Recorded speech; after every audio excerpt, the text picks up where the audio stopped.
Doctora Daña, buenas tardes. En breve vamos a iniciar.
Doctora Danja, buenas tardes. ¿Nos escucha? Buenas tardes, doctor. En unos minutitos, ahorita iniciamos. Ok.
Bien, tengan ustedes muy buenas tardes. Bienvenidos nuevamente a lo que es la plataforma del Ilustre Colegio de Abogados del Cusco, en coordinación con lo que es el Club de la Abogacía, la Federación Peruana Unificada de Abogados, que hacen posible esta Diplomatura Superior en Derecho Penal 2026.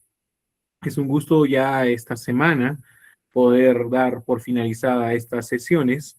El día miércoles se tienen programadas las siguientes y el día de hoy tenemos la participación de la destacada doctora Danja Cornejo Choque, que el día de hoy estará analizando lo que son en específico un tema sonado de la bella luz, pero el delito de tocamientos indebidos. Ella es especialista en derecho penal, procesal penal, además ella es psicóloga, así que vamos a poder apreciar su criterio como profesional en este aspecto y también le solicitamos, ¿no? El aspecto psicológico y también ya los que se vienen uniendo, podemos registrar lo que es en la grabación, en los comentarios y su participación. Estimada doctora Danja, bienvenida. Tengan ustedes muy buenas tardes. Recibe el cordial saludo de nuestro decano, el doctor Francho Barría Montesinos, el consejo directivo, la dirección académica, el Club de la Abogacía, entre otras instituciones. Bienvenida y podemos comenzar. Doctor Bill, muy buenas tardes con todos los presentes. Igualmente extensivo el saludo a través de su persona al decano de nuestro ilustre colegio de abogados, igualmente a las instituciones que están o a las organizaciones que están apoyando en este tipo de eventos que son de suma trascendencia. La verdad es sumamente importante para nosotros como abogados hacer análisis más allá de lo que vemos, inclusive que eso lo vamos a analizar ahora. Doctor, si me permite, por favor, unos 5 minutos para poder pasarle las diapositivas y me pueda apoyar con ellos, si me permitiera, por favor. Perfecto, perfecto, doctora. Quedo atento. Unos breves minutos, por favor, para hacer la presentación de las diapositivas.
Listo, doctor Billy, por favor, si me puede decir si ya tiene las Sí, diapositivas. sí, en breve presento, doctorita. Ok, perfecto.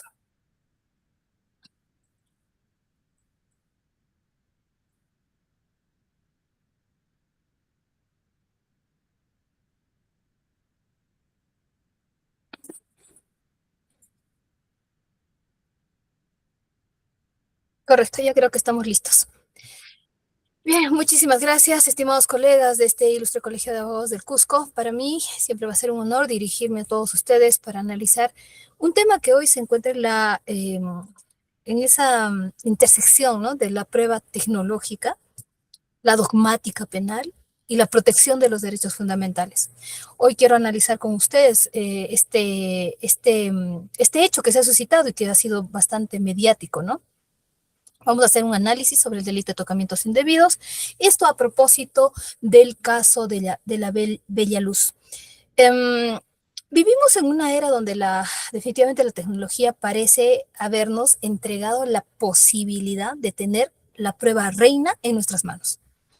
En el caso de esta circunstancia que le ha tocado, terrible circunstancia que le ha tocado pasar a esta persona de la Bella Luz, de esta orquesta que convoca específicamente, en este caso, a la cantante Naldi Saldaña versus el director musical César Sánchez, contamos con un registro fílmico de lo que ocurrió aquel 18 de junio.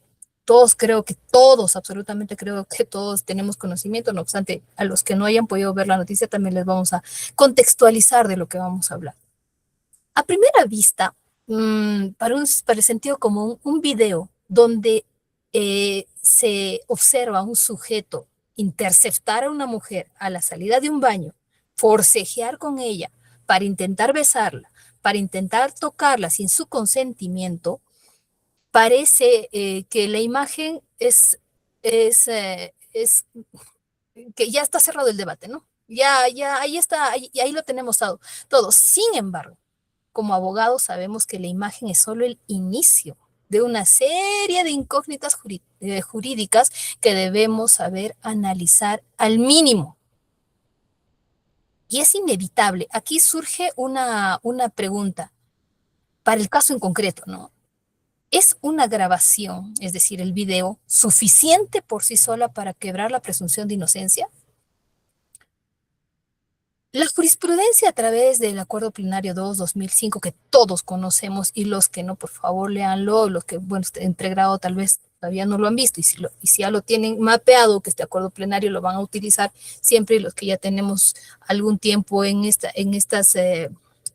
carrera tan hermosa, lo conocemos perfectamente bien, ¿no? El Acuerdo Plenario 2-2005 nos exige que el relato de la víctima, que en este caso está confirmado periféricamente con el video, cumpla con garantías de qué, ya sabemos, ¿no? Garantías de certeza, ausencia de incredibilidad subjetiva, persistencia, verosimilitud. Ya prácticamente eso lo sabemos como el Padre Nuestro. Pero en este caso, el video de la Bella Luz nos pone frente a un reto mucho mayor: la interpretación del comportamiento de la víctima, porque todos hemos escuchado, algunos con indignación, otros con la ceja levantada, cuando ha habido declaraciones, si se quiere, de otras personas, ¿no?, que hablaban del comportamiento de la señorita durante este aterrador hecho que ha sufrido. En las imágenes se observa a la víctima que tras un primer asedio regresa hacia su agresor. Todos lo hemos podido observar. Para una defensa simple, poco diligente, esto sería signo de consentimiento. Para la ciencia penal moderna y el enfoque de género es una respuesta a miedo, el asombro y también, como lo ha relatado la víctima, al temor a la jerarquía que se tenía en esta organización, en esta estructura, en esta orquesta. Ahora, debemos poner sobre el tapete, colegas, qué reacciones, como por ejemplo la risa nerviosa y el bloqueo, no son aceptación tácita de por sí, sino son indicadores de estar atravesando una circunstancia traumática que el juez debe saber leer más allá de la superficie de la pantalla. Esto ahorita me pongo en la condición de abogada. Siguiente, por favor. De abogada. Y de psicóloga, perdón. La, la, mm, las condiciones en las cuales se enfrenta un ser humano una circunstancia con una cantidad de neurotransmisores bloqueando entre unos y otros, va a generar una respuesta que muchas veces no va a poder ser entendida en su real contexto si acaso la víctima no logra expresarla de una manera adecuada, porque la risa en este caso o el regresar no necesariamente representa el le ha gustado, pues por eso, porque es la costumbre, pues porque eso es lo que hemos escuchado, ¿no? El análisis que vamos a hacer ahora se enmarca, y quiero enmarcarlo, en la reforma, en una de las reformas más profundas que hemos tenido en los últimos años, que es respecto a la ley 30.838.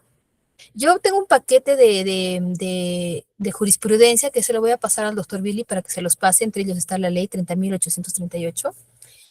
Esta norma no solo ha llegado y ha cambiado la nomenclatura de los actos contra el pudor, porque así se denominaban, sino que los cambia por tocamientos no consentidos, que ha logrado encuadrar, si se quiere, el libre consentimiento, y no solo la violencia. Porque se quería, o sea, se tenía claro que el eje de muchos de los delitos pues se centraba en la violencia. Y con esta ley encuentra inclusive como una agravante específica el registro audiovisual de la agresión. Entonces, en esta reforma tan grande que ha habido respecto a esta ley, pues se cambia bastantes cosas y algunas son claras, otras son oscuras. Y eso los vamos a ir analizando porque es realmente es bastante interesante esta ley. Y siempre creo que a todos nos ha hecho un poquito de ruido esta ley. A ver, nos enfrentamos para mí a ver, una poco ortodoxa, una singularidad, si se quiere, procesal. A pesar de que tenemos, miren, a pesar de que tenemos videos contundentes, porque de comienzo a fin, eso es una agresión, salvando voces que intentan salvar la libertad del agresor, que dicen que era una condición normal, que la señorita le gustó, que le gustaba, que era una situación que siempre pasaba, etcétera, ¿no? La misma ley, la 30.838, prohíbe la terminación y la conclusión anticipada de estos delitos.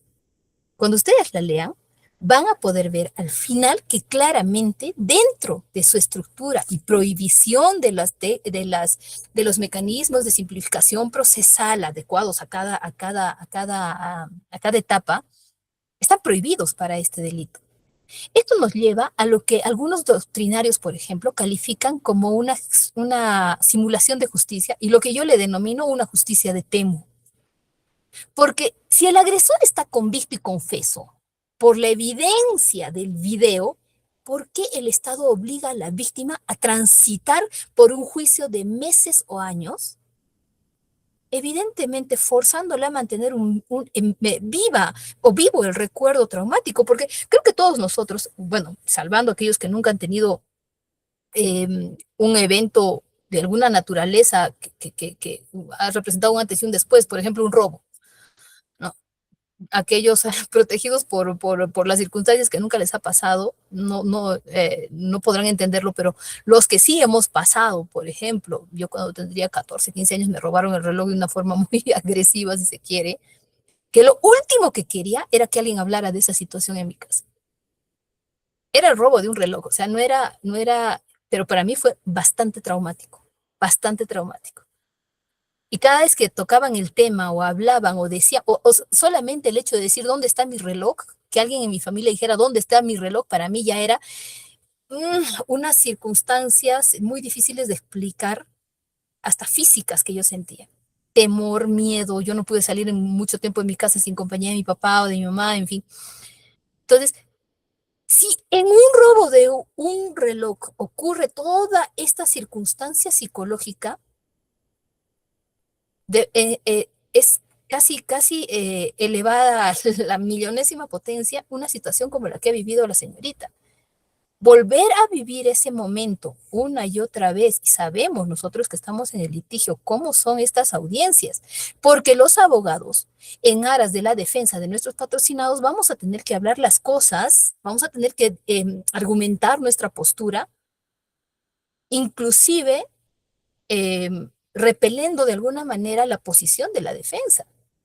Entonces, toda esa situación no es acaso una revictimización. Hay posturas que dicen que sí, hay posturas que dicen que no. A pesar de esta prohibición legal, diversas sentencias en la Corte Suprema, por ejemplo, Casación 994-2021 de Lambayeque, Casación 2197, 2022 Cajamarca, Casación 4219, 2024 La Libertad, han establecido de manera reiterada que dicha restricción vulnera el principio constitucional de igualdad ante la ley. El Supremo Tribunal ha determinado que impedir la confesión o la aceptación de cargos bajo el argumento del tipo de delito resulta desproporcionado si el procesado colabora, acepta los hechos y repara el daño. Por eso, en la práctica judicial actual, los jueces vienen aplicando lo que el denominado control difuso para inaplicar la prohibición legal y permitir la conclusión y terminación anticipada, y con ello, pues lógicamente otorgándole todos los beneficios que trae o que conlleva el declararse culpable y cumplir con los puntos que implica esta sentencia de conformidad, y se le otorga la bonificación procesal correspondiente, claro, cuando el acusado ha admitido su culpabilidad. Lo que quiero hacer hoy en esta ponencia no es solo analizar un video, ni decir que basta con el video y a condenar.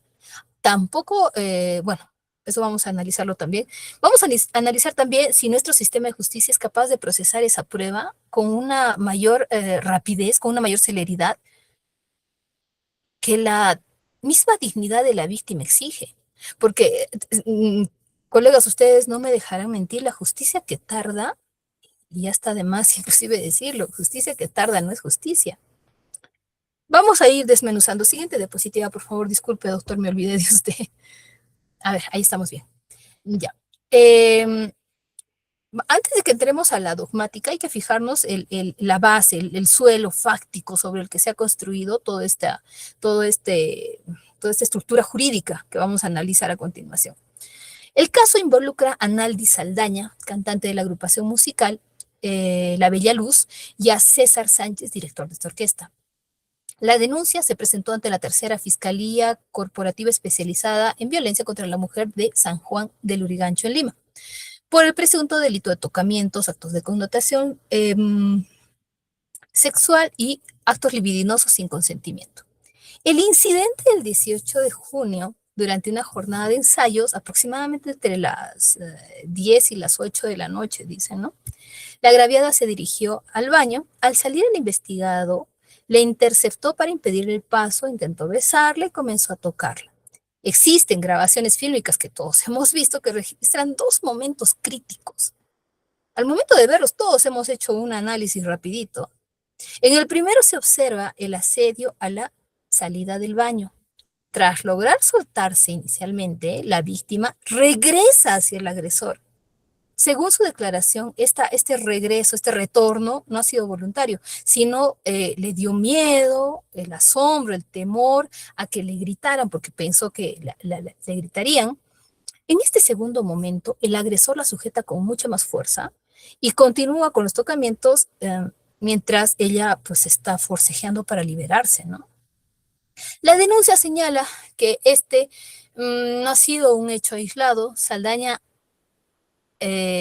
Naldi Saldaña afirma que existieron conductas previas durante meses, incluyendo tocamientos en el bus de la agrupación y expresiones del investigado indicando que a ella le gustaba y que nadie se iba a enterar. Debido justamente a esto, ahora la víctima, Naldi, evitaba ir al baño durante el trabajo por temor a encontrarse con este sujeto. Esta cantante ha informado que lo sucedido, ha informado de lo sucedido a los dueños de la orquesta, esperando, pues, lógicamente, como que hubieran medidas concretas, ¿no? Sin embargo, el director, ahora el denunciado, el investigado, perdón, permaneció en su cargo y la respuesta recibida, no, si ya de por sí las circunstancias son aterradoras, son terribles, la respuesta sigue la misma línea, ¿no? Le dicen una frase definitivamente desafortunada, tenía que superarlo poco a poco. Le dicen, tienes que superarlo poco a poco. Ante esta falta de respaldo y la permanencia del agresor, Naldi renuncia a la agrupación un mes después de los hechos. Con estos hechos ya contextualizados, colegas, corresponde ahora preguntarnos bajo qué marco normativo deben ser entendidas. Además que este no es el marco normativo que teníamos hace muchos años atrás, ¿verdad? Para entender este caso, siguiente diapositiva, doctor, por favor. Para entender el caso de la orquesta, no podemos limitarnos a los hechos. Primero tenemos que comprender la base, lo que les decía, el piso legal que sostiene esta acusación. El derecho penal peruano en materia de libertad sexual no es el mismo que se tenía hace años atrás. Ya históricamente el sistema penal peruano castiga los actos contra el pudor. Estaban ahí, mucho no se utilizaba de lo que he podido estar revisando ahora para esta ponencia, porque tenía unos criterios bastante amplios, si se quiere, ¿no? Bajo esa nomenclatura de actos contra el pudor, la jurisprudencia y los operadores de justicia exigían un estándar probatorio revictimizante, lo que han denominado incluso resistencia heroica, ¿no? Se buscaba, de alguna manera, que hubieran marcas corporales visibles en el examen médico legal, y si no había moretones, no había rasguños, no había evidencia, se presumía que no había agresión. Esta postura, esta perspectiva, protegía ¿qué le podemos denominar? Una moralidad, si se quiere, ¿no? Pero en absoluto protegía a la víctima. Este 3 de agosto del 2018, donde se publica la ley 30.838, el panorama cambió radicalmente. No fue, y ustedes van a poder hacer una ponderación de ambos, no fue una simple modificación, sino una reconstrucción de los delitos sexuales bajo 3 puntos fundamentales que hoy definitivamente tienen un impacto directo en el caso que vamos a analizar. Primero, con esta ley pues se abandonó el término actos contra el pudor, ¿no? Por el de tocamientos, actos de connotación sexual y otros actos libidinosos sin consentimiento, tipificados que están en el artículo 176A del Código Penal. Donde el centro del delito pues ya no es la violencia o la amenaza grave, sino la ausencia del consentimiento. Ausencia del consentimiento.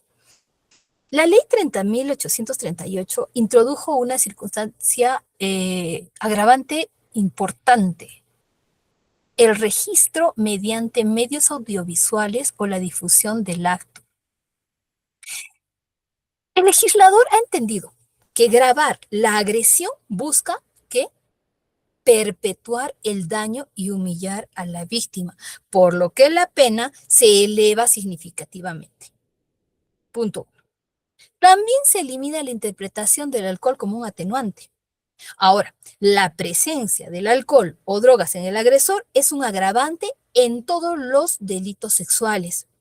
Con ello se está cerrando, pues, lógicamente, la puerta a la impunidad para evitar la disminución por un error de comprensión, estado de ebriedad, etc. Pero aquí viene la incongruencia de la ley, para mí una incongruencia de la ley 30.838. Restricción de los beneficios procesales. Siguiente, doctor, disculpe. Restricción de los beneficios procesales.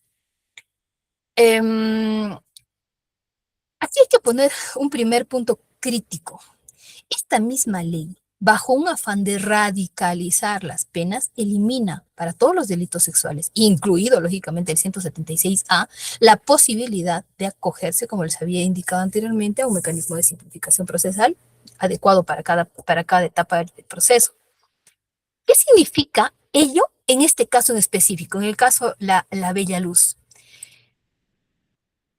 Aunque tengamos los videos del 18 de junio que registran el asedio en la realidad del baño, y aunque el imputado decidiera, estoy diciendo en una incondicional, aunque el imputado decidiera aceptar los cargos, hoy mismo ante esta contundencia de la prueba, el sistema prohíbe que pueda simplificarse con un mecanismo de simplificación procesal.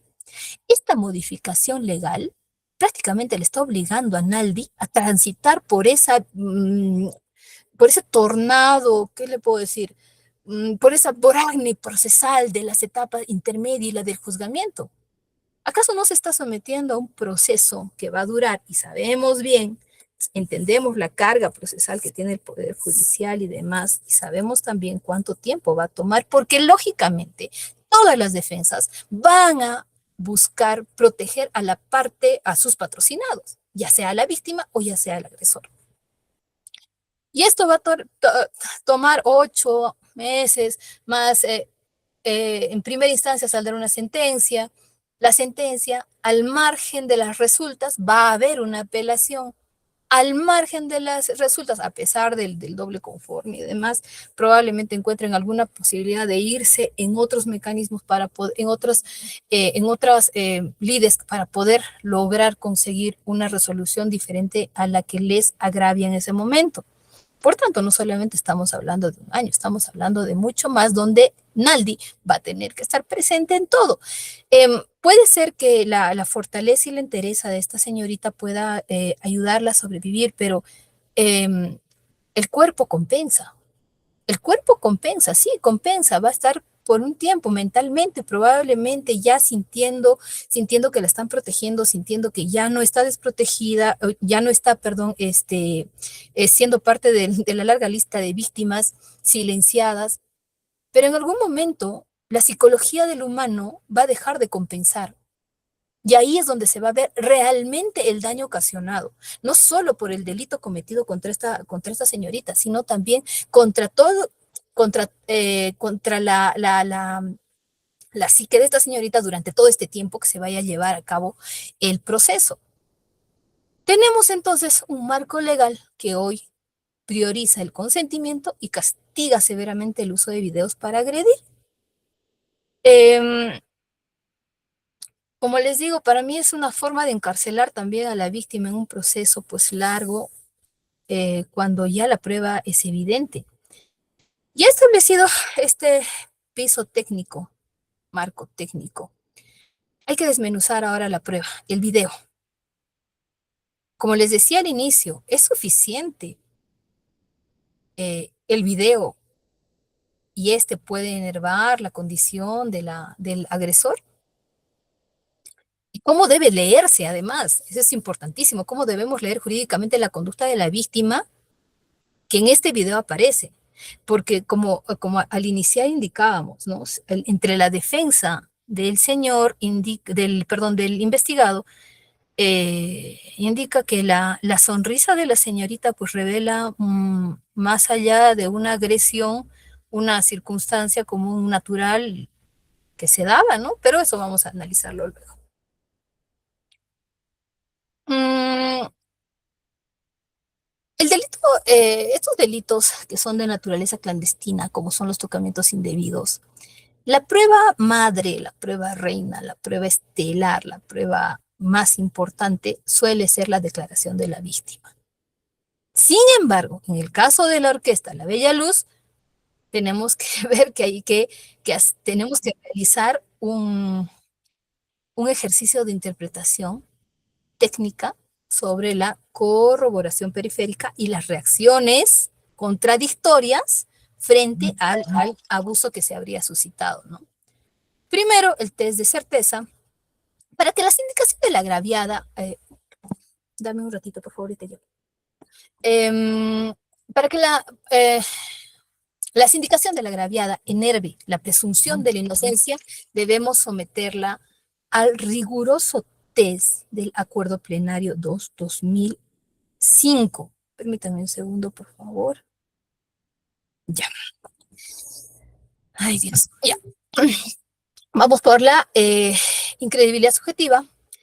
La denuncia no nace de un móvil espurio, odio o resentimiento, ¿no es cierto? Es lo que nos dice. Un indicador potente en este caso es que la víctima intentó durante un mes que los propietarios de la orquesta tomaran medidas porque ella avisó, ella indicó y que se tomara pues alguna medida antes de recurrir a la vía penal. Ahora, se tiende de la persistencia y la incriminación. La jurisprudencia exige un relato coherente y uniforme. Aquí el video no solo es una prueba, sino es como una señal que garantiza, o como un ancla que garantiza la verosimilitud del relato sobre el tiempo. 18 de junio y el espacio, el local de ensayos. Ahora, es importante que analicemos también un cuestionamiento que tenemos que hacer necesariamente. ¿Hay veracidad o consentimiento? Aquí, en este punto, surge una incógnita técnica muy relevante. En las grabaciones se observa un momento en que la víctima, tras esa persecución, ese asedio inicial, regresa hacia el agresor. Nosotros como abogados debemos rechazar la interpretación corrientona, simplista, que ve, por ejemplo, en un acto de esa naturaleza, un consentimiento tácito. Ya la propia agraviada ha declarado que regresó por miedo, por temor, que indicaba que tenía miedo que la griten y demás, ¿no? Aquí la doctrina nos advierte que reacciones como, por ejemplo, la risa nerviosa o la parálisis, el bloqueo, son respuestas fisiológicas al estrés agudo, no indicadores de agrado. Entonces, una valoración tan simple como les digo, de decir, como ella estaba riendo, como tenía una sonrisa en el rostro, pues ahí nosotros podemos ver el agrado que sentía. Eso no es así, eso no, ni siquiera podemos siquiera mínimamente mencionarlo. Ahora, en un entorno laboral de subordinación, el no dejar pasar a una persona, el contacto físico forzado, anulan cualquier atisbo de libre consentimiento. Que ese, en este caso, por ejemplo, es el eje principal del tipo penal cuando se ha variado a la ley 30.838. Ahora, aquí también hay un expediente, como les digo, les voy a pasar, colegas, si alguien está más interesado en ahondar más en este tema. Ahí está el expediente 5962-2021. En este expediente hablan justamente de estos delitos que no dejan huellas materiales. Habla sobre la pericia psicológica, que es el factor, es el punto determinante. No buscamos solo el daño, buscamos indicadores de afectación emocional asociados a los hechos y alteraciones en el desarrollo psicosexual. Aquí, pues, se presentan dos puntos esenciales que nosotros tenemos que ver, que es tanto el informe psicológico como el informe de daño psíquico. Ambos tienen una condición especial. Yo sé que ustedes muchos los han leído y en algunos de repente dicen, pero lo uno es muy parecido al otro, o algunas veces ni siquiera le hemos dado tanta importancia a cuál es la diferencia entre un instrumento frente al otro, ¿no? Y aquí se presenta por ejemplo, el daño moral, la evaluación del daño moral, que normalmente van a ver, colegas, que aparece, por ejemplo, el informe psicológico y el informe de daño moral el daño psíquico inmediatamente. Pero la pregunta es, ¿cuál es la diferencia entre uno y otro? Porque uno debió sí ser tomado al momento de la denuncia, inmediatamente después del hecho, o cuando la víctima ha deseado finalmente hacer valer un derecho natural. Y a los 6 meses de los hechos, recién tomar, por ejemplo, la prueba del daño psíquico. Porque así es, el daño psíquico se evalúa en razón al rastro de los hechos, al rastro del daño a través del tiempo. Por eso, algunas veces, colegas, yo les recomiendo asesorarse siempre con un psicólogo, que les pueda dar la explicación, si los que estén llevando casos de esta naturaleza o los que vayan a llevar casos de esta naturaleza, para poder rebatir este tipo de informes. Porque ambos informes Aparentemente son lo mismo, aparentemente son lo mismo. Incluso puede variar en las conclusiones, pero no se está tomando en serio. Y yo no he visto que se tome en serio prácticamente estos instrumentos, estos informes, perdón, porque uno evalúa el impacto inmediato y el otro evalúa el impacto a través del tiempo. ¿Qué tanto daño te dejó después del tiempo? Entonces, no es lo mismo, no es lo mismo. Instrumentos para medir ambos, para determinar conclusiones en cada uno de ellos, también son diferentes los instrumentos psicológicos que se vayan a utilizar. Eso nos sirve bastante, colegas. Este expediente también hace una interesante el análisis que hace respecto a la pericia psicológica, el expediente 5962-2021. La jurisprudencia destaca la relevancia del acta de la verificación fiscal, la coincidencia entre la descripción que hace, por ejemplo, Naldi, salida de los baños y la inspección ocular técnica, constituye una corroboración periférica sólida que une el testimonio con la realidad material que hemos visto de los hechos. Ahora, este video, pues obviamente no podemos leerle solo con los ojos, sino con la técnica jurídica del enfoque de género. No podemos exigir a la víctima una reacción manual si su misma condición no lo permite. Ahora, el mismo impacto del bloqueo emocional que ha sufrido esta persona puede generar diversas reacciones físicas. La pregunta que ahorita tenemos que intentar responder es, ¿nuestro análisis es lo suficientemente técnico para distinguir entre una víctima que regresa por deseo y una que regresa por miedo a su superior? Si nosotros logramos hacer un análisis de esa distinción, van a ver que en muchos de los casos que se puedan llevar respecto a este tipo de delitos clandestinos y de esta naturaleza, y como ahora decíamos, la condición digital pues nos ayuda a tener la prueba reina en nuestras manos. No en todos los casos, pero sí en muchos. Cuando nosotros logramos superar el examen sobre esta suficiencia probatoria, tenemos que regresar nuevamente la mirada al costo que le implica o que le aplica, vamos a ponerle mejor, el mismo sistema procesal a la víctima. Cuando esta prueba ya sea consistente, concreta o sea contundente. Ya que hemos visto los hechos y el análisis probatorios, es importante entrar también en temas de política criminal aplicada. En el caso de la Bella Luz nos enfrentamos a una contradicción que realmente lacera la eficiencia del sistema. Tenemos grabaciones fílmicas contundentes, una víctima que ha identificado plenamente a su agresor. Sin embargo, el marco legal nos obliga a transitar por un camino que, lejos de protegerla, la vuelve a poner una y otra vez en ese 18 de junio, ¿no? El legislador en la ley 30.838 ha justificado la eliminación de beneficios procesales bajo esta premisa de que un mayor tiempo de reclusión garantiza la resocialización del agresor. Nada más alejada de la verdad. Nada más analicen el caso de este expresidiario, si se quiere, que ha sido ultimado en Lima, este señor alias Careca, y vamos a ver si esta premisa del legislador tiene algún sustento. Para mí, ninguno. Desde una óptica técnica penitenciaria, evidentemente es un contrasentido. Ya tenemos el hacinamiento crítico de nuestras cárceles. La falta de programas terapéuticos de manera real. La resocialización no es una cuestión de decir cuánto tiempo.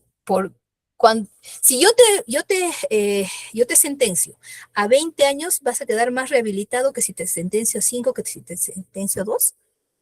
No puede estar supeditada la resocialización en una cuestión de un cronómetro, sino en la interiorización del daño causado, algo que se facilita precisamente cuando la gente acepta los cargos de manera temprana. Y ahora les llamo a ver, por ejemplo, la entrevista que ha tenido el famoso loco del martillo, si mal no recuerdo, una entrevista que le hicieron el día de ayer. Revisen, para poder ver si ha habido una interiorización del daño que ha ocasionado. Y si los 20 años dentro de un penal han logrado eso, probablemente sí, otra vez lo van a introducir a la sociedad como un elemento ya se quiere, digno de estar con el resto de los ciudadanos, pero vamos a ver si eso ha logrado la interiorización del daño ocasionado, ¿no? Son bastantes casos que hemos tenido, por lo menos en este mes, para poder reflexionar. Yo le he denominado a este escenario que les planteo como una justicia simulada, una justicia de temo, una baratija, para mi entender. Porque a pesar de que un investigado puede estar confeso ante la evidencia que se tiene, se le prohíbe los mecanismos de conclusión anticipada, ¿no? La terminación anticipada y la conclusión anticipada, mecanismo de simplificación procesal. Esto nos lleva pues a una situación ineficiente. Obligamos al Estado a gastar recursos humanos, logísticos innecesarios en etapa intermedia de juzgamiento, solo para llevar a una sentencia que ya estaba lista desde la investigación preparatoria. Cuando una víctima ve que el agresor ha sido grabado y ha aceptado el hecho, pero el Estado le dice que debe esperar 8 o 1 año para una sentencia, se genera pues una pérdida de confianza, ¿no?, en la administración de justicia. Debemos cuestionar si esta restricción no colisiona directamente con el artículo 1, inciso 3 del Código Procesal Penal, que garantiza la igualdad y facultades y derechos. Algunas veces, en temas de política criminal, en una acción desesperada, casi histérica del legislador por intentar cubrir las necesidades de protección que necesitamos los ciudadanos, está golpeando contra planteamientos harto conocidos y sobre todo sustentados en derechos fundamentales. Eso de un lado positivo, ¿no? Pero también está el legislador que muchas veces, y casi siempre, movido por un afán populista, ha establecido una distinción, si se quiere, basada, ¿no?, básicamente en la lesividad de la conducta. Cuando hay delitos de extrema gravedad, como el sicariato, el feminicidio, permiten matices procesales en otros contextos, porque en los delitos sexuales condenamos a la víctima a un proceso dilatado que de repente la víctima no desea. En el caso de la Orquesta La Bella Luz, nos demuestra definitivamente, ante las declaraciones que ha vertido la víctima, que la empresa no la respaldó. Por tanto, pues la justicia debería no darle la misma respuesta, ¿no? Lo superarás poco a poco. Supéralo, poco a poco, ¿no?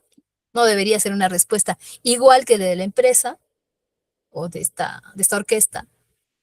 La misma respuesta siento que se le está dando a esta señorita, ¿no? Una justicia inmediata es definitivamente en esencia una justicia reparadora, porque cuando la ley ignora la celeridad, la rapidez ante la evidencia absoluta, estamos ante la peor forma de injusticia, la que maquilla la protección, pero termina por asfixiar a quien está buscando un amparo. Ay, doctor. Siguiente, por favor. Me olvido de usted, doctor Billy, discúlpeme. Siguiente, por favor. Debemos primero reconocer una verdad incómoda que nace de nuestra práctica profesional. Las leyes, por más severas que sean, no se aplican por sí solas. El caso de esta orquesta Bella Luz nos ofreció una oportunidad única para analizar no solo la frialdad de la norma, también el factor humano, la responsabilidad de las instituciones que deben velar por la integridad de las víctimas. Ya la reforma de la ley 30.838 es, y esto no cabe duda, sin duda alguna, el avance normativo más importante en décadas. Pero su éxito depende críticamente de la actuación de la policía, fiscalía y de los jueces. Sin un cambio real en la administración de justicia, las reformas legales corren el riesgo de no materializarse en la práctica.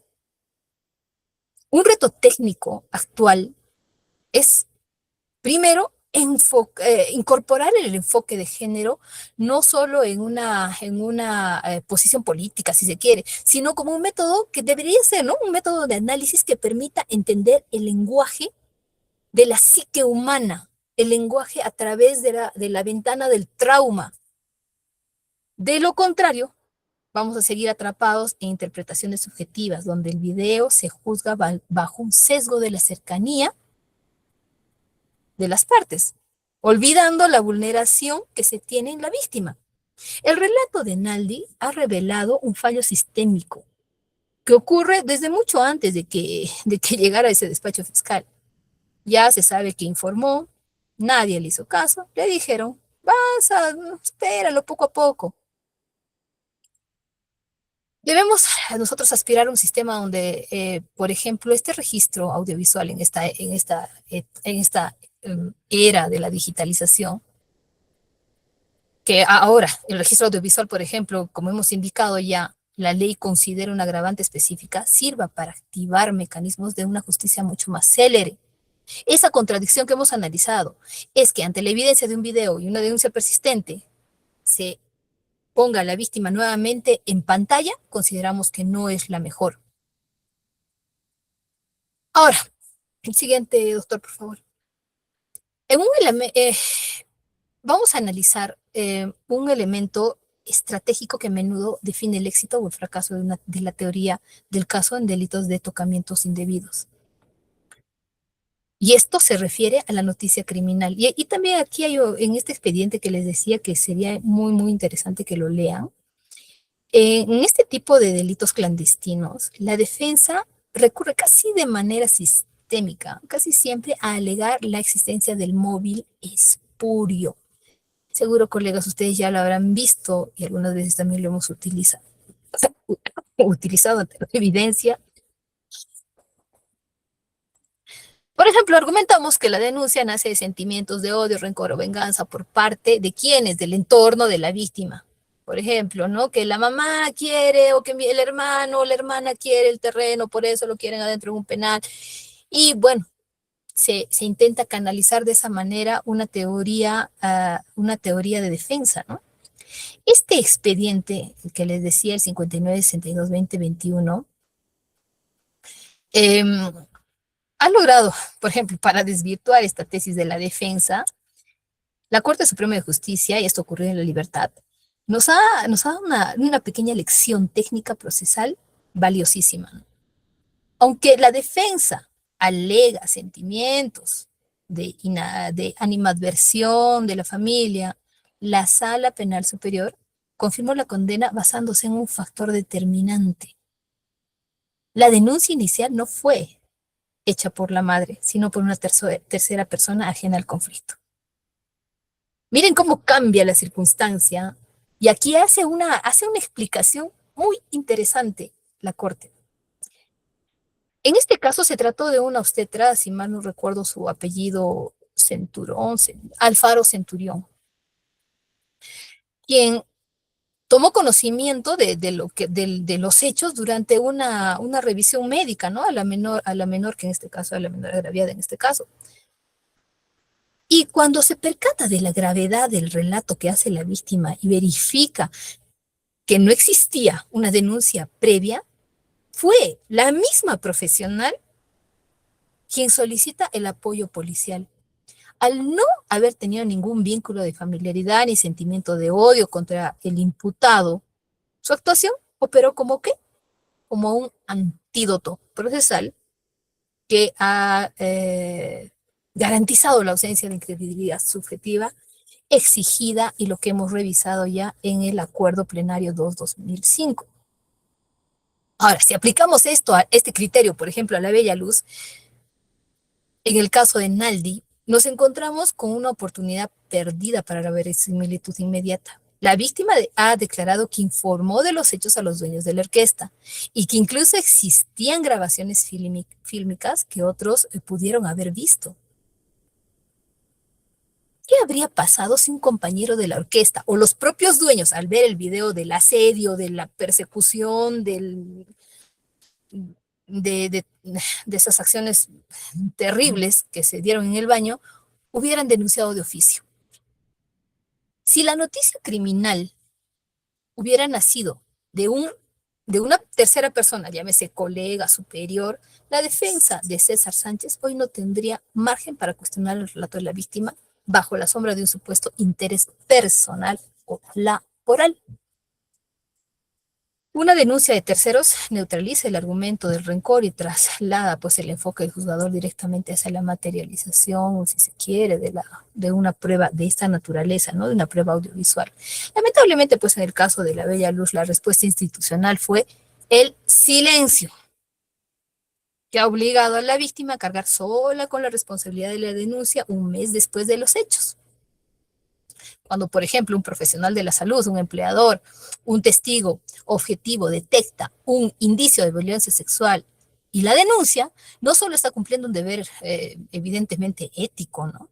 Está entregando el proceso una noticia criminal, perdón, está entregando al proceso una noticia criminal de que la intervención de un tercero puede, en este caso, pues inclinar la balanza hacia una condena justa. Eh, Creo que en muchos, cuando he estado realizando esta estructura para esta ponencia, creo que se debería hacer un llamado a las instituciones, que estas situaciones no se deben callar, porque su silencio no solo desprotege a la víctima, sino que debilita la estructura probatoria para nosotros, ¿no? Debemos, nuestra obligación es de defensa. Siguiente, doctor, por favor. Siguiente.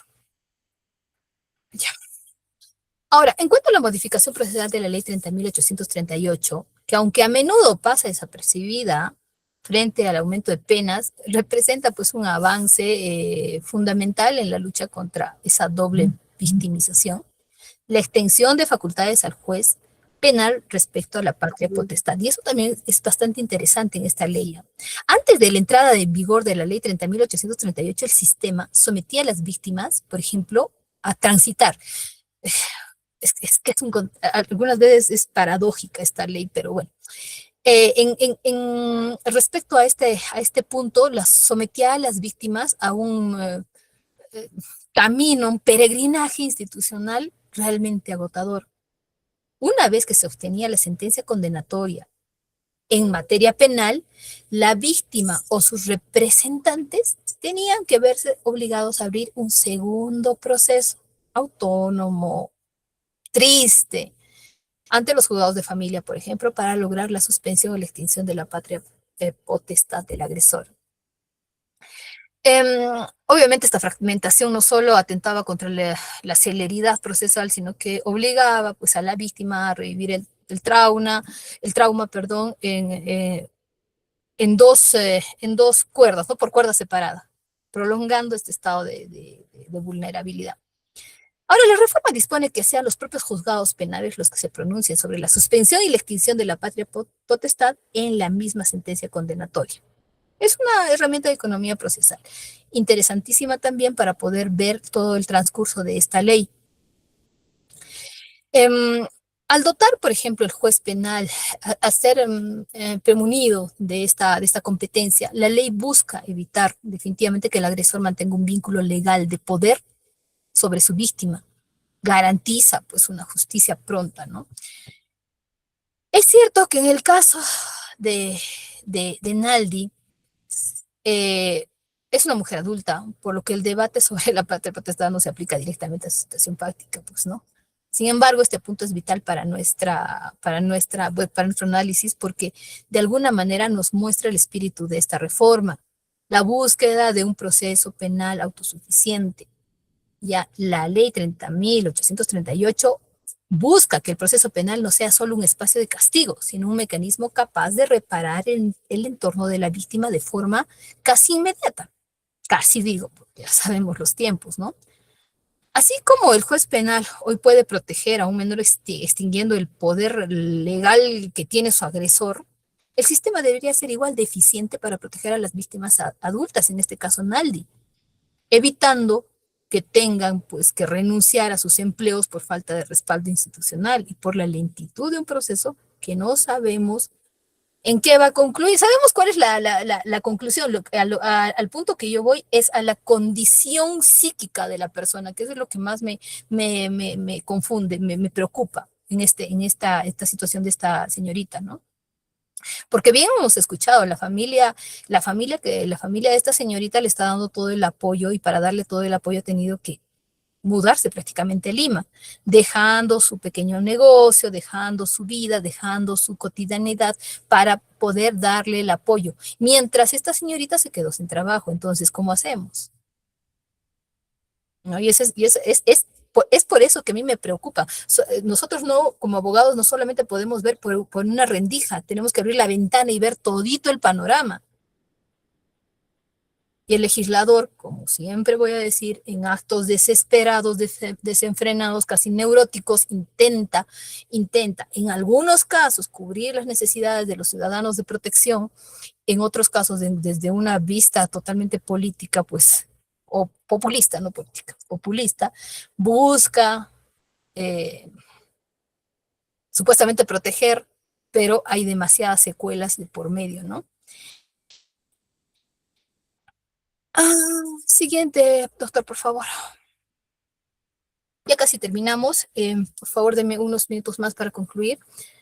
Uno de los puntos más fuertes, más consistentes de la reforma es, por ejemplo, el reconocimiento de que la justicia no puede ser una carrera contra el reloj cuando se trata de la dignidad de un ser humano.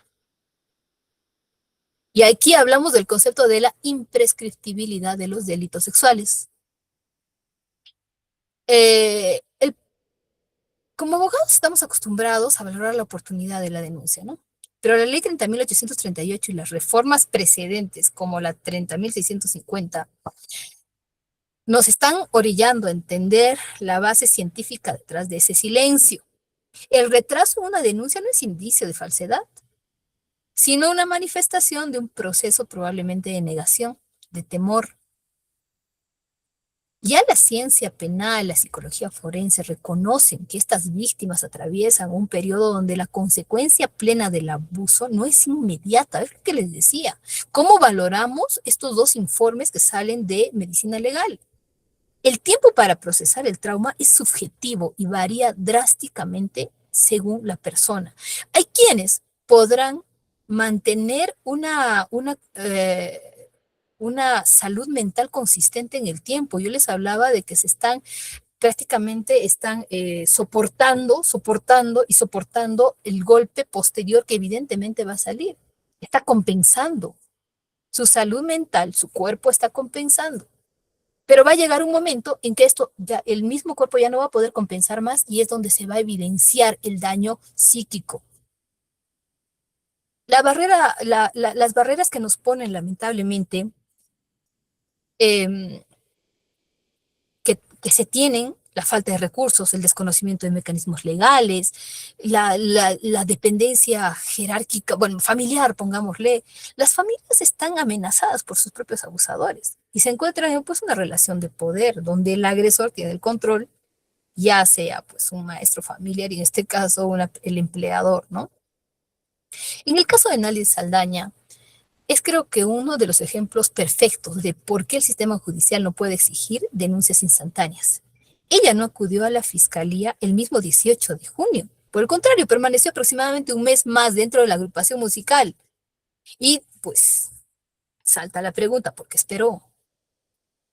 Porque intentó buscar respaldo en los dueños de la orquesta, porque sentía miedo a la jerarquía del director o porque ella misma obviamente no encontraba la forma de probar aquello que estaba indicando, que no logró entender plenamente por qué ella dice, no logro entender por qué regresé. ¿No? Su denuncia llegó solo cuando ha entendido, cuando ha llegado a la comprensión de que la institución no adoptaría medidas concretas y que la única salida era su renuncia. Mm, en nuestros juzgados, lo que nosotros tenemos que defender que en el tiempo de la víctima, por ejemplo, debe ser respetado por el derecho. Esos tiempos donde la víctima se ha dado el suficiente lapso para poder denunciar, no permitamos nosotros como defensa que se trate de invalidar la sindicación basándose en un transcurso de los días o las semanas. Creo que no, creo que por ahí tampoco la defensa, así seamos del lado de la víctima o seamos del lado del agresor, busquemos esa posición, ¿no? Porque evidentemente, como lo estamos analizando ahora, no es posible plantear ello. O simplemente vamos a centrar nuestros esfuerzos en una posibilidad que no va a prosperar. No podemos nosotros invertir tiempo, espacio, capacidad, abstracción, mente, todo lo que ustedes quieran, falta de sueño y demás, en un camino que no va a tener un sustento y que finalmente va a fracasar, que está condenado al fracaso, ¿no? En caso de que seamos de la defensa, específicamente del agresor. Para concluir, debemos observar que sucede más allá del cumplimiento, por ejemplo, de la pena privativa de la libertad. Este punto. Gracias, doctor. Muchas gracias. Respecto a este punto, la rehabilitación, el plazo de 20 años donde se puede solicitar y será evaluado para ver si es que existe, ¿no? En caso de la rehabilitación. A ver, ¿qué estábamos? Ya. Miren, en caso de nosotros como abogados solemos centrar muchas veces nuestro esfuerzo en la sentencia, pero en el caso, por ejemplo, si nosotros fuéramos la defensa de la bella luz, tenemos que ponernos a reflexionar sobre la vigilancia del Estado y lo que se debería tener frente a estos agentes. Para mí entra a operar un detalle técnico que es sumamente importante, que es la ruptura de la rehabilitación automática. La rehabilitación, pues como sabemos, es un derecho que se activa de forma automática una vez que se cubre la pena. Claro que muchas veces lo hemos pedido, ¿no? O sea, en la práctica todo tenemos que pedir, pero se entiende que la rehabilitación opera de manera automática, donde pues el registro se limpia y el ciudadano recupera sus derechos civiles sin mayor trámite.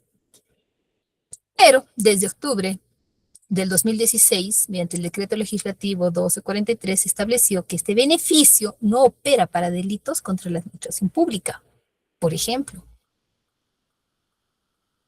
Con la actual reforma, este régimen excepcional se ha extendido a los delitos sexuales previstos, pues, en este caso, el artículo 176, ¿no? Implica, por ejemplo, que para el agresor condenado por tocamientos indebidos, la rehabilitación es automática al salir del centro penitenciario. La severidad de esta medida, es decir, la rehabilitación ahora debe ser declarada expresamente por el órgano jurisdiccional que dictó la condena. No puedes, lógicamente no se puede solicitar de inmediato. El legislador ha establecido un plazo de espera de 20 años después de cumplida la pena para que el juez pueda siquiera evaluar la rehabilitación de la gente. Este plazo extendido creo que no responde a un capricho, ¿no? Subraya de alguna manera la especial peligrosidad que el legislador asigna a quienes cometen delitos contra la libertad e indemnidad sexual. Y aquí también hay un punto específico, ¿no?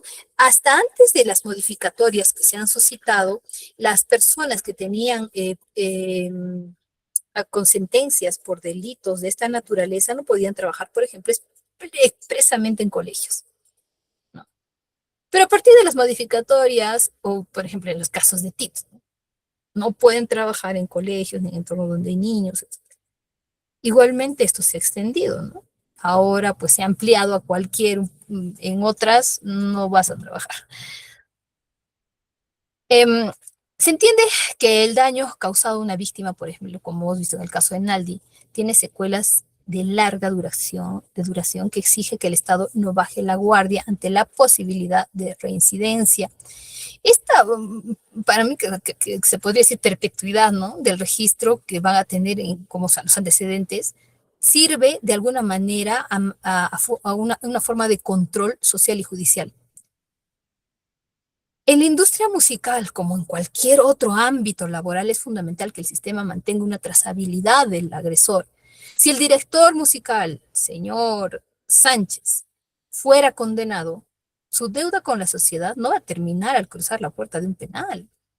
El hecho de que el registro permanezca vigente por 2 décadas adicionales es la respuesta del Estado ante la gravedad de actos. En este caso, pues en los tocamientos, ¿no? Y así de alguna manera se evita, dada su condición de clandestinidad, que se reiteren.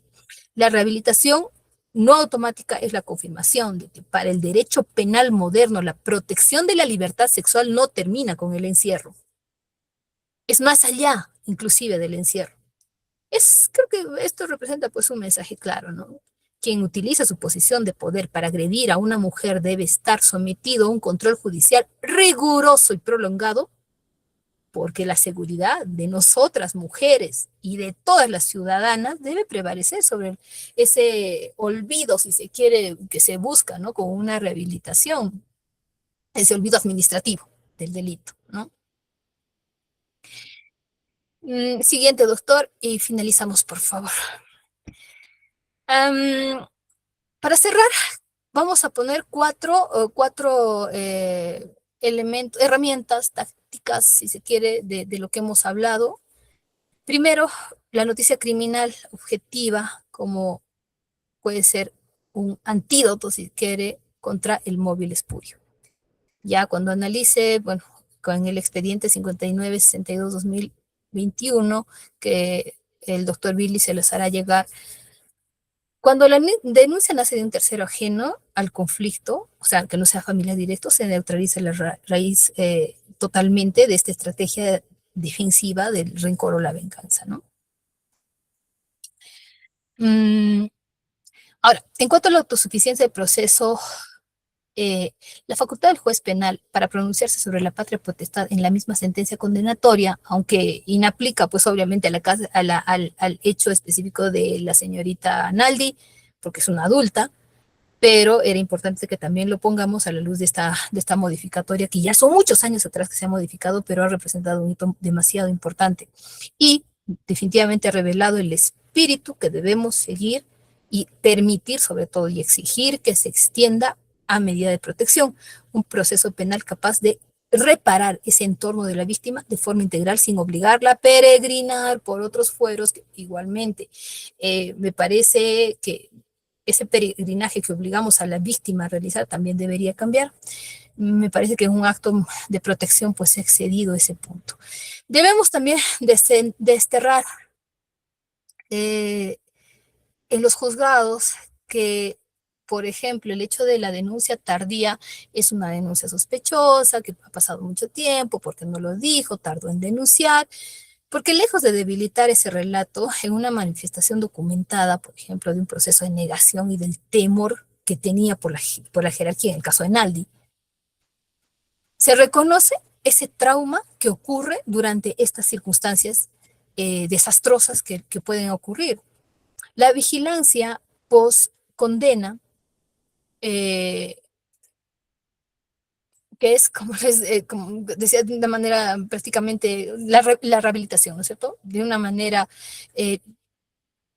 casi perpetua, porque también sabemos que las penas son bastante altas en nuestro país. Sumada a esta la imposibilidad de, durante 20 años posterior a la salida del penal, poder rehabilitarse, o sea, va a estar plasmado ahí, pues trasciende el encierro. En el caso de la Bella Luz nos enseña pues que el video es una prueba poderosa, pero son estas herramientas procesales las que permite que esta prueba, por ejemplo, se transforme en una justicia real, célere y reparadora. Eh, no permitamos, colegas, que esta justicia simulada o la famosa justicia de Temu gane una batalla.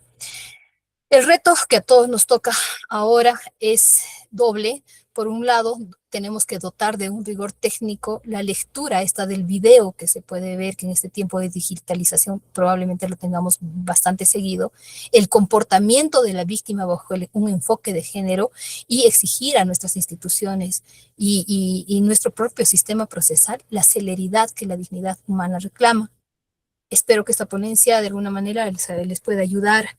Voy a mandar todo este bagaje jurisprudencial que he podido recuperar para que puedan tenerlo quienes quieran un poco más estudiar el tema y van a encontrar realmente perlitas específicas, ya sean ustedes la defensa de la víctima o la defensa del agresor, porque recuerden, colegas, nosotros hemos elegido un rol en esta sociedad y ese rol es defender. Correcto, doctor Bill, le agradezco muchísimo y va a disculparme, he pasado 18 minutos, mil disculpas, pero es bastante interesante y daba para mucho más. Espero que en otro momento podamos incluso analizar punto por punto la jurisprudencia. Muchas gracias. Muchas gracias, apreciada doctora Danya. Siempre desde la práctica sus comentarios y análisis técnico y sobre todo psicológico también, que en ocasiones olvidamos, ¿no? De cómo se siente la víctima, esta revictimización que existiría incluso por la propia Administración de Justicia por este retardo, ¿no? Y hemos visto que algunas simplificaciones ya en este caso deberían darse, pero están prohibidas, pero que deberíamos ya verificar eso en trabajos de investigación o en este tipo de eventos también, estar evidenciando este tipo de problemática. Estimada doctora, muchas gracias también, ahí le agradecen también por los comentarios.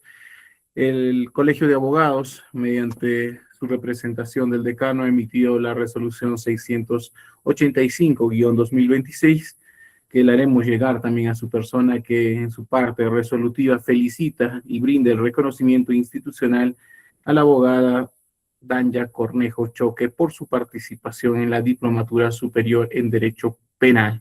Quien firma esta resolución es nuestro decano, el doctor Fran Echevarría Montesinos. Es así que, estimada doctora, de repente alguna reflexión final y muchas gracias nuevamente por su participación en esta Diplomatura Superior. Muchísimas gracias, doctor, y reitero igualmente el agradecimiento y que por favor sea extensivo a nuestro decano y a las demás organizaciones que auspician estas ponencias. Muchísimas gracias y siempre a la orden, doctor. Muchísimas gracias. Que tengan buenas noches. Buenas noches con todos. Buenas noches, estimada doctora. Buenas noches con todos. El día miércoles nos vemos para finalizar la diplomatura desde las 4 de la tarde. Ahí envía a la doctora Danya su correo, si es que ustedes quieren contactarla, o también pedir el material, ¿no? La propia doctora también está con el compromiso de enviarles lo que es el material sobre este tipo de delitos, y le hemos visto también otro tipo de capacitación, como lo que es violencia familiar, entre otro tipo también de especialización. Muy buenas tardes con todos, así que estaremos viéndonos el día miércoles para la finalización de la diplomatura. Buenas noches.